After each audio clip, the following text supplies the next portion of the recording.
Normal டெலிவரிக்கு என்ன பண்ணலாம்? அருமை. இது வந்து அவசியம் எல்லாருமே தெரிஞ்சுக்கணும். பெண் குழந்தைகளுக்கு எல்லாத்துக்குமே இதை சொல்லிக் கொடுங்க. ஒரு பெண் வந்து கர்ப்பமாகிட்டாங்க அப்படின்னா ஒரு 3வது மாதத்திலிருந்தே அப்போ தான் வந்து உறுதி செய்யப்பட்ட கர்ப்பமாக கணக்கில் எடுக்க வேண்டும். இந்த 3 மாதத்திலிருந்து செய்ய வேண்டிய முதிரை பார்த்திங்கன்னா, முதல்ல பிராண முதிரை செய்யணும். அடுத்தது கோபுர முதிரை செய்யணும். இப்படி வச்சு இப்போ 2 கையங்கி வச்சு இதை இப்படி வச்சு கோபுர முதிரை செய்யணும். இந்த மாதிரி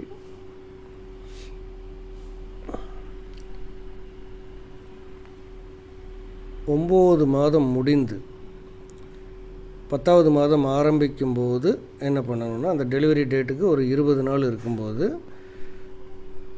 பிராண முத்திரையும் செய்யணும், கோபுர முத்திரையும் செய்யணும். அதுக்கு அடுத்தது அபான முத்திரைன்னு ஒரு முத்திரை இருக்குது. இந்த முத்திரையை செய்யணும். இந்த முத்திரை 40 நிமிடம் ஒரு நாளைக்கு செய்யணும்.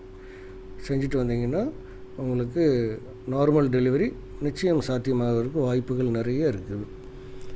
ஆனால் இந்த 10வது மாதத்துக்கு முன்னாடியே இந்த அபான முத்திரை செஞ்சிங்கன்னா குறை பிரசவம் ஏற்படுவதற்கும் வாய்ப்பு இருக்குது. எனவே இந்த அபான முத்திரை மட்டும் கர்ப்பிணிகள் செய்வதை தவிர்க்க வேண்டும்.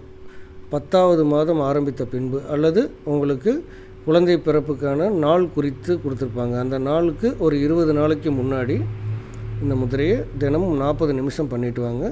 சுகப்பிரசவம் நடப்பதற்கு வாய்ப்புகள் ஏற்படும்.